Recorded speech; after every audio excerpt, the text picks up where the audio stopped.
At speaking of tag-init ay muli nating ipaalala sa ating mga kababayan dahil may mga ilang lugar po sa ating bansa na maaari pong makaranas ng mataas na heat index o damang init po ng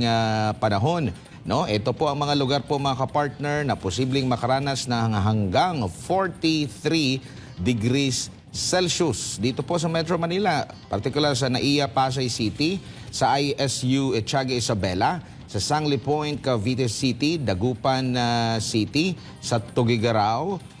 City, sa Subic Bay, sa San Ildefonso, sa Ambulong, Tanawan, Batangas, San Jose Occidental, Mindoro, Dipolog, Zamboanga del Norte. 42 degrees Celsius naman ang maaaring maranasan dyan po sa Baler, Aurora, Iba, Zambales, Muñoz, Nueva Ecija, sa Kamiling, Tarlac, Hacienda Luisita, Tarlac, sa Puerto Princesa City, Palawan, maging sa Cuyo, Palawan, Vera Catanduanes, Iloilo City, Dunmanga sa Iloilo, La Granja, La Carlota, Negros Occidental, Catarman, Northern Samar, Zamboanga City, sa General Santos City at Butuan City. Kaya paalala natin sa ating mga kababayan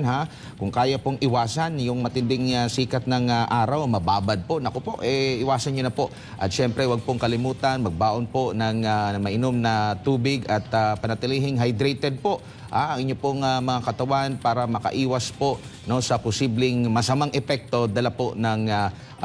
matinding temperatura ngayong araw na ito.